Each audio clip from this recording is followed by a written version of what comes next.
Ageu capítulo 2, versículo 1. Diz assim: no 7º mês, ao 21º do mês, veio a palavra do Senhor pelo ministério do profeta Ageu, dizendo: fala agora a Zorobabel, filho de Sealtiel, príncipe de Judá, e a Josué, filho de Josadaque, sumo sacerdote, e ao resto do povo, dizendo: quem há entre vós que, tendo ficado, viu esta casa na sua primeira glória? E como a vedes agora? Não é esta como nada aos vossos olhos, comparada com aquela? Ora, pois esforça-te, Zorobabel, diz o Senhor, e esforça-te, Josué, filho de Josadaque, sumo sacerdote, e esforçai-vos, todo o povo da terra, diz o Senhor, e trabalhai, porque eu sou convosco, diz o Senhor dos exércitos. Segundo a palavra que concertei convosco quando saíste do Egito, e o meu espírito habitava no meio de vós, não temais, porque assim diz o Senhor dos exércitos: ainda uma vez, daqui a pouco, e farei tremer os céus e a terra, e o mar e a terra seca, e farei tremer todas as nações, e virá o desejado de todas as nações, e encherei esta casa de glória, diz o Senhor dos exércitos. Minha é a prata e meu é o ouro, diz o Senhor dos exércitos.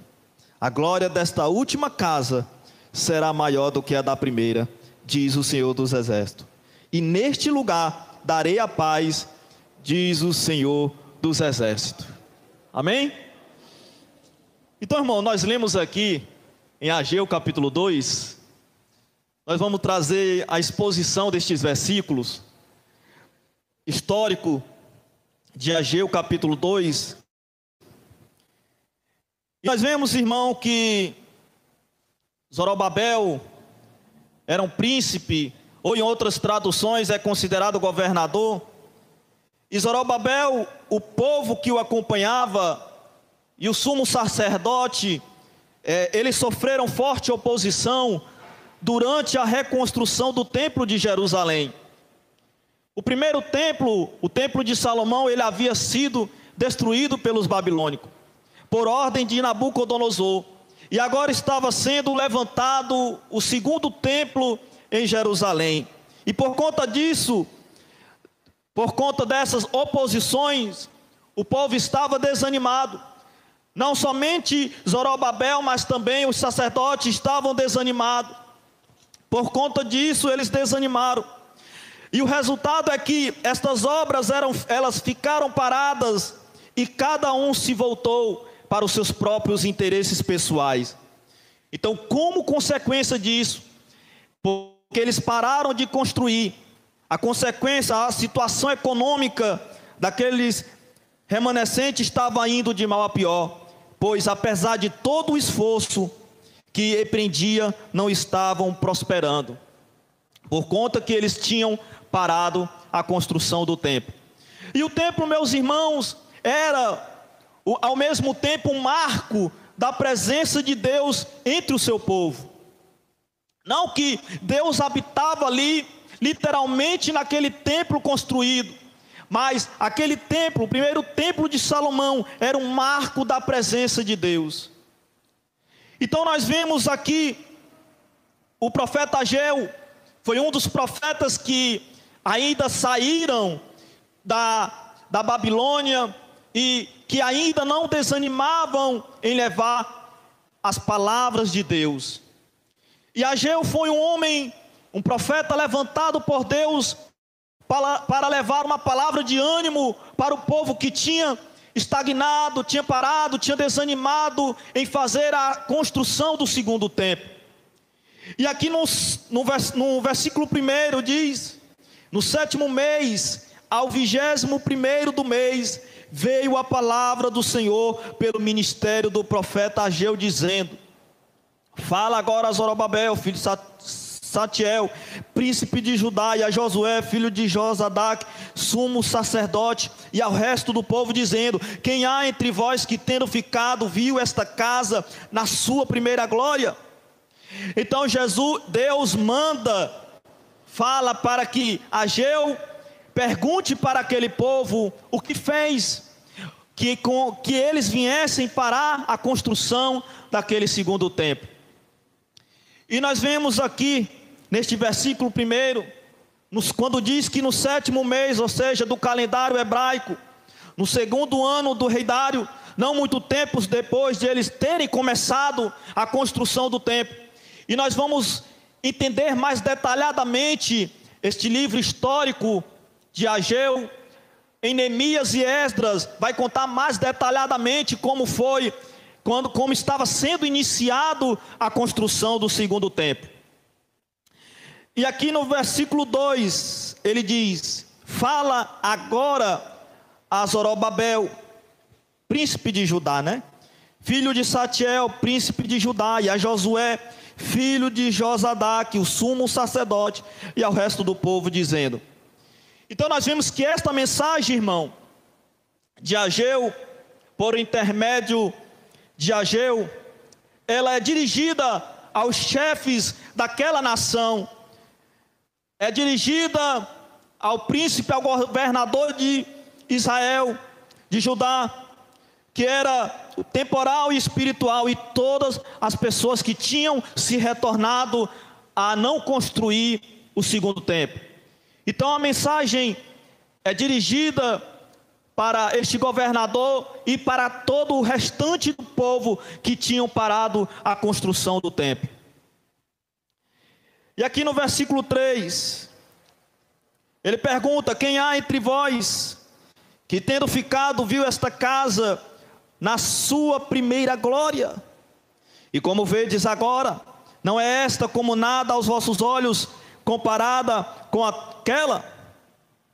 Então quando diz aqui, quem restou dentre vós que tenha visto essa casa em sua primeira glória, está querendo, irmãos, dizer que muitos anciãos presentes na imposição da fundação deste segundo templo, que tinham visto o primeiro templo e que agora estavam desanimados, porque a construção, os alicerces da construção do segundo templo não estava se comparado à construção do templo de Salomão.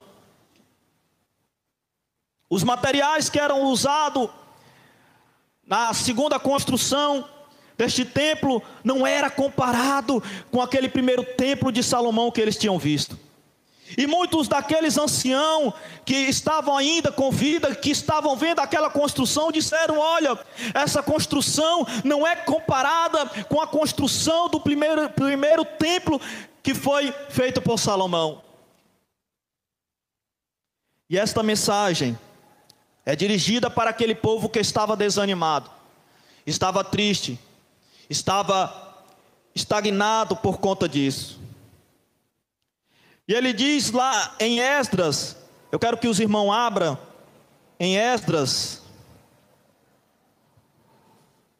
Como eu disse aos irmãos, em Esdras vai contar mais detalhadamente como eles iniciaram a construção do segundo templo.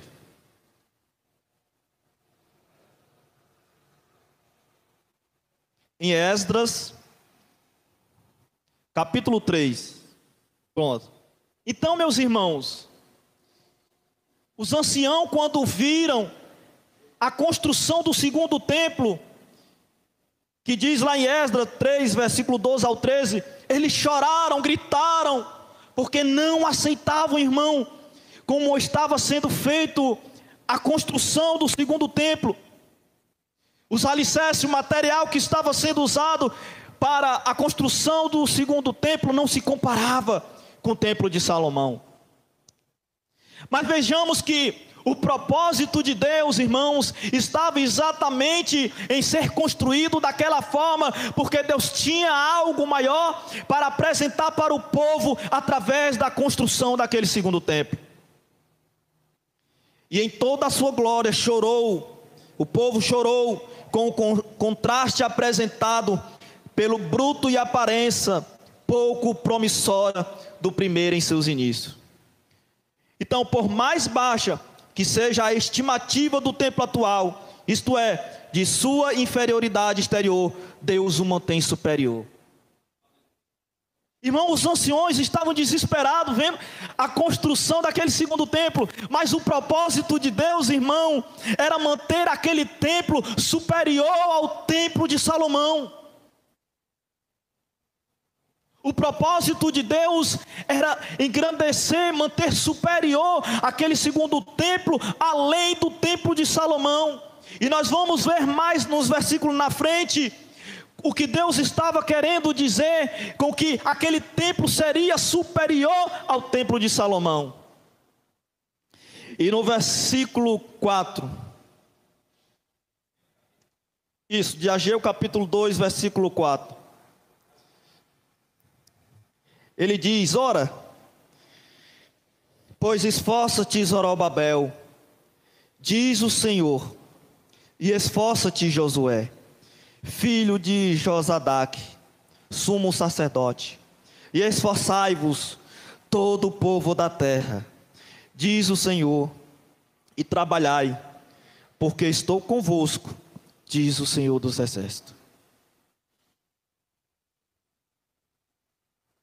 A palavra de Deus, por intermédio do profeta Ageu, veio para animar, para que Zorobabel criasse forças e não desanimasse, para que Josué, o sumo sacerdote, irmão, que estava desanimado, porque muitos chegaram para eles e disseram: este não é o tempo. Se nós lermos no capítulo anterior, muitos chegaram e disseram: não, este não é o templo do segundo templo ser construído.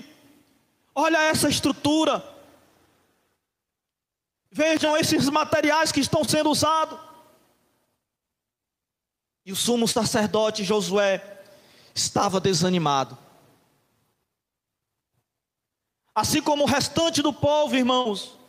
Um sumo sacerdote, homem levantado por Deus, também estava desanimado. Então, irmão, muitos de nós, tirando para nós, muitos de nós, quando estamos fazendo algo na obra do Senhor, quando nós estamos fazendo algo para Deus com todo vigor, às vezes vem pessoas com palavras negativas para nós, para fazer nós pararmos, para fazer nós estagnarmos naquilo que Deus escolheu para nós fazermos. Talvez você foi levantado por Deus para levar uma mensagem de ânimo, para levar uma palavra de esperança para uma pessoa, e diz: irmão, você não sabe falar bem, irmão, você não sabe dialogar. Isso, irmão, é com o propósito de fazer com que você desanime, com que você pare aquilo que Deus colocou nas suas mãos. E essas palavras de desânimo, essas palavras contrárias, negativas, veio para aqueles homens de Deus. E aqueles homens de Deus desanimaram. O povo está dizendo por aí que não é hora do segundo templo ser construído. Vamos parar por aqui. Mas Deus, irmãos, que não quer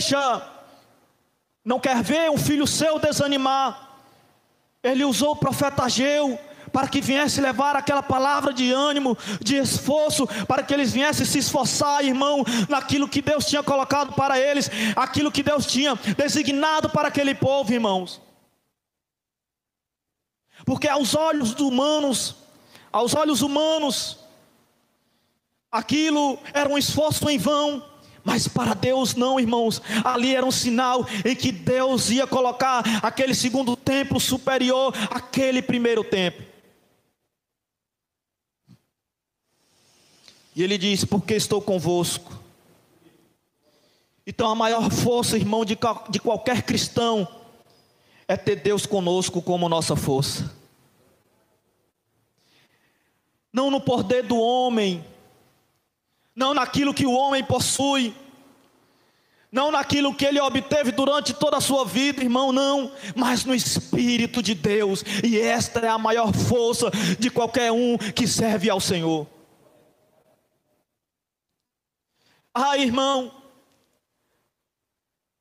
A obra é pesada. O trabalho está pesado, irmão. Mas nós temos que entender que não é no poder do homem, não é pelo que nós obtemos, mas é no poder do Espírito de Deus. O que é, meus irmãos, que encorajava aqueles irmãos do primeiro século a levar o Evangelho? Eram crentes cristãos que não tinham casa própria, eram homens que andavam errantes, eram homens que andavam de cidade em cidade, porque não tinham um local certo, irmãos, não, porque eles não tinham, meus irmãos, um lugar que alguém viesse entregar a eles, não, irmão, mas nós temos que entender também, porque eles tinham o papel de levar o Evangelho de Deus. Como o irmão Felipe falou no começo do culto, que Jesus deu essa ordem de ir por todo mundo e pregar o Evangelho a toda criatura. Mas tinham certos homens de Deus que não tinham local certo para morar, porque não tinham condições financeiras, irmãos. Mas o desejo, a alegria que tinha dentro de cada um desses, era que o Espírito de Deus habitava dentro de cada um. Era isso que trazia força e ânimo. Vamos para o versículo 5.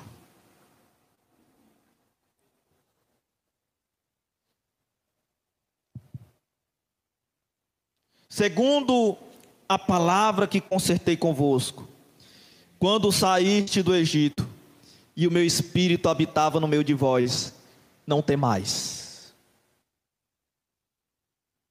Segundo a palavra que concertei convosco, quando saíste do Egito. Deus estava lembrando aqueles homens. Vocês lembram do pacto que eu fiz com vocês? Será que vocês esqueceram que eu disse para vocês que eu estaria com vocês? Ainda, meus irmãos, que venham palavras negativas, ainda que venham palavras pesadas sobre nós, para tentar parar de nós levar o verdadeiro Evangelho, irmãos, nós temos que entender isso, que a palavra de Deus, a palavra do Senhor, quando diz não tem mais, é porque Deus está conosco. Vocês lembram o pacto que eu fiz com vocês, que eu estaria com vocês? O que importa, irmãos, é que Deus está conosco. O que importa é que o Espírito de Deus habita em nós e que Deus está conosco, irmãos. Ainda que se levante um exército para parar de nós levar o Evangelho, irmão, não devemos parar, devemos prosseguir avante, porque esta obra não é do homem, esta obra é de Deus. Conforme o pacto que fiz com vocês, aquele pacto que eu fiz com vocês quando vocês saírem do Egito. Qual foi esse pacto que Deus fez com eles? Vamos ler, irmãos, Êxodo 19.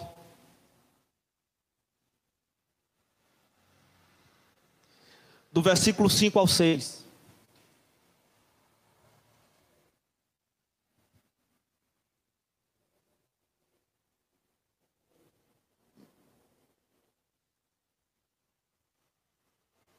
Deus disse, Êxodo 19, do 5 ao 6. Deus disse: agora, pois, se diligentemente ouvirdes a minha voz e guardardes o meu conserto, então sereis a minha propriedade peculiar dentre todos os povos, porque toda a terra é minha. E vós me sereis reino sacerdotal e povo santo. Estas são as palavras que falarás aos filhos de Israel. Se diligentemente ouvirdes as minhas palavras, vocês são sacerdócio meu, povo meu, escolhido por mim. E era isso que Deus estava falando para eles. Vocês lembram do pacto que eu fiz com vocês? Que vocês são povo meu, e o meu Espírito habita no meio de vocês. Não temais. A promessa da aliança de Deus ao povo eleito no Sinai, era um motivo adicional para a sua perseverança. Aquele pacto que Deus tinha feito com o povo, aquela aliança que Deus tinha feito com o povo, irmão, era exatamente um motivo adicional para que aquele povo viesse a continuar perseverante, a continuar, meus irmãos, com o foco pelo qual eles foram chamados. E as palavras de Deus, irmão, as escrituras sagradas, é um motivo para que nós venhamos permanecer firmes nessa palavra. Não é porque alguém está lhe dizendo palavras bonitas que vai fazer com que você permaneça, não, meus irmãos. Mas esta palavra é ela que vai nos fazer perseverante nesta caminhada. Ainda que venham palavras contrárias, quando você abrir as escrituras, você vai ser alimentado e continuar firme e tendo confiança e tendo a esperança que está nas escrituras sagradas para nós. Porque nenhum esforço, irmão, na obra de Deus é em vão. Se nós permanecermos perseverantes, se nós permanecermos perseverantes neste evangelho, fazer como Paulo: combati o bom combate, terminei a carreira, guardei a fé, irmãos, a nossa recompensa será grandiosa. E ele disse: o meu espírito, ainda em Ageu, capítulo 2, e o versículo 5, o meu espírito está no meio de vós. A inspiração de Ageu, irmão, não somente do profeta Ageu, mas de Zacarias, que também foi levantado por Deus, naquela época era um exemplo da presença do Espírito de Deus permanecendo imóvel com o seu povo, da mesma maneira como esteve com Moisés e o antigo Israel. Quando Deus falava, mandava uma mensagem através dos profetas levantados por Deus, irmãos, ali era um sinal da presença de Deus que ainda estava com aquele povo. Então aquelas palavras que Ageu e outros profetas levaram, era um sinal de que a presença de Deus ainda estava com aquele povo. E eles não deviam desanimar, parar a construção, porque algo maior estava para ser revelado. E o versículo 6: porque assim diz o Senhor dos Exércitos, ainda uma vez, daqui a pouco, e farei tremer os céus e a terra, e o mar e a terra seca. Ele diz, porque assim diz o Senhor, ainda uma vez, daqui a pouco. Quando ele diz este pouco, neste espaço breve, até que ele está falando que até uma série de movimentos que irá acontecer, ou seja, os abalos das nações que está prestes a começar, que devem terminar no advento do Messias, o desejo de todas as nações. O abalo dessas nações, irmão, implica juízos de ira sobre os inimigos do povo de Deus, para preceder o reino do príncipe da paz, que é Jesus Cristo. Então ele diz: espere só um pouco, embora o evento prometido ainda não esteja aparente aos vossos olhos, pois logo Deus mudará as coisas para melhor. Não pare com estes prelúdios e fixe seus olhos no estado atual do tempo. Era isto que Deus estava querendo dizer para aquele povo. Era isto que Deus estava revelando para aquele povo, que em breve o desejado das nações estava para vir. O versículo 7: e farei tremer todas as nações, E aqui ele diz, ó, e virá o desejado de todas as nações, e encherei esta casa de glória, diz o Senhor dos Exércitos. Então, irmãos, o que está explícito aqui para nós, não é que realmente as nações definitivamente o desejaram o Messias, como na forma de um Cristo que padeceria numa cruz.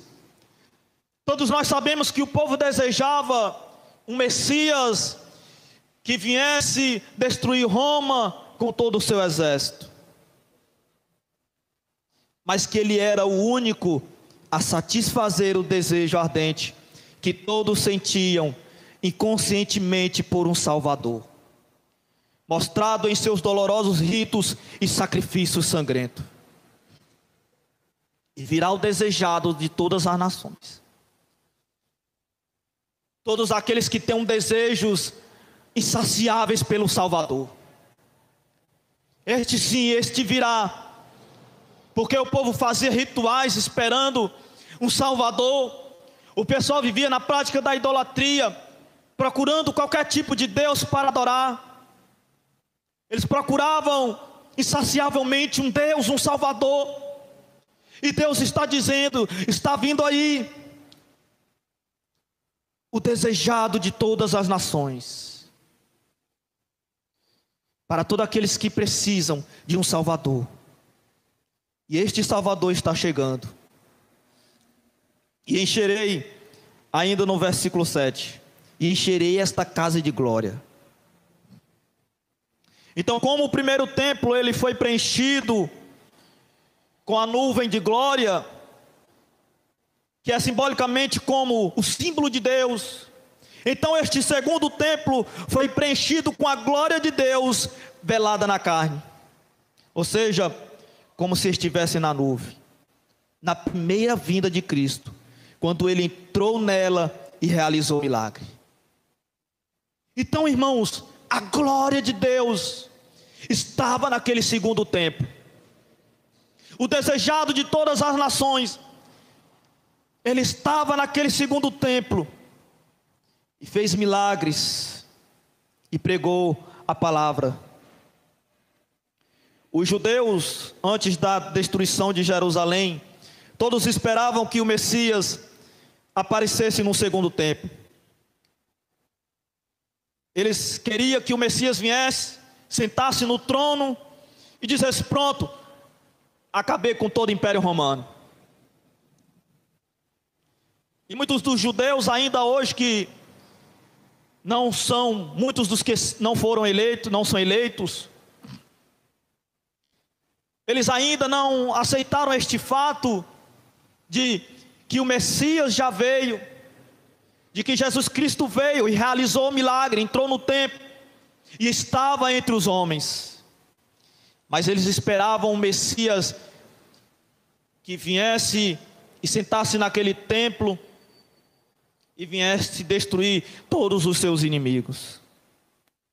Então eles criaram várias interpretações forçadas e falsas, criaram outros tipos de profecias messiânicas, abolindo a aparição de Cristo. Vamos aqui para o versículo 8. E Deus disse: minha prata e meu é o ouro, disse o Senhor dos Exércitos. Deus estava dizendo para eles: o que é isso? Vocês estão desapontados com a ausência de materiais preciosos no adorno deste templo? Em comparação com o primeiro templo, se eu me agradasse, eu poderia adornar este templo com eles, mas eu o adornarei com uma glória muito mais preciosa.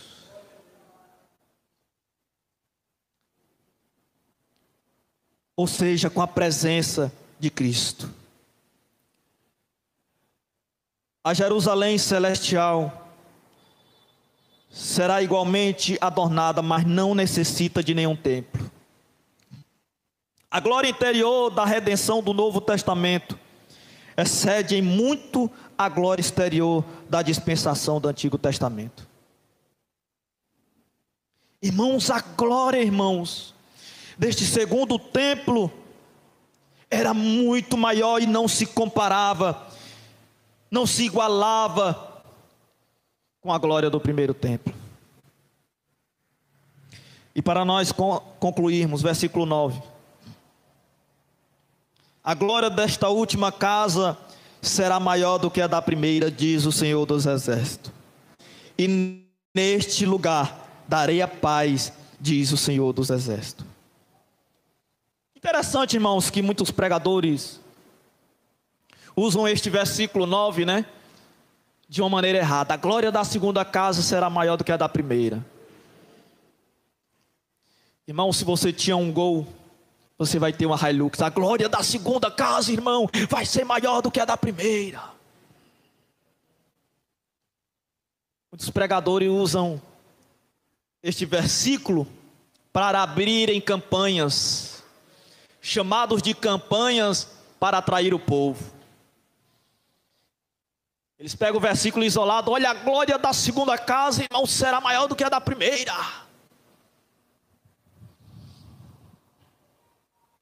Se você ser um dizimista semanal, como eu vi um cara que falou, Deus vai te abençoar de tal maneira que você vai ser um dizimista semanal.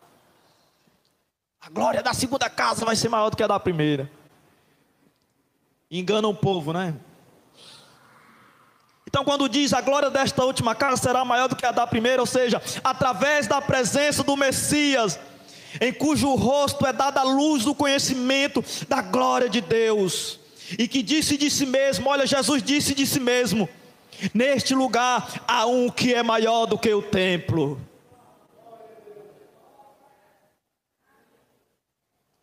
Jesus anos depois disse: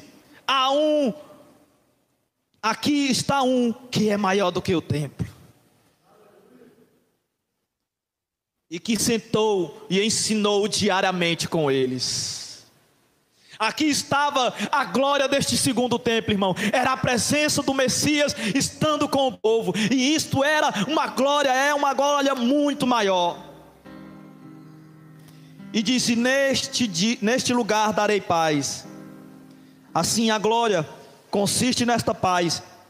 Esta paz começa pela remoção da dificuldade no caminho do justo, Deus que aceita o culpado. Então cria paz no coração do pecador eleito. Aí não é em qualquer um. No coração do pecador eleito. Primeira paz entre Deus e o homem, depois entre o homem e Deus, e depois entre o homem e o homem. Antes você precisava de um sacerdote. Antes o povo precisava de um sacerdote para confessar os seus pecados. E neste versículo 9 diz: trarei paz. Agora você tem um livre acesso de orar e falar com Deus.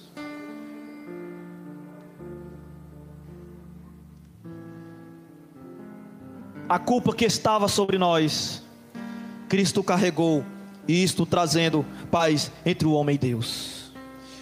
E por último, entre o homem e o homem. Por isso que Jesus disse: amarás o teu próximo como a si mesmo. E esta paz habita em nós, e nós temos que a revelá-la ao mundo, através do Evangelho de Deus. Amém? Vamos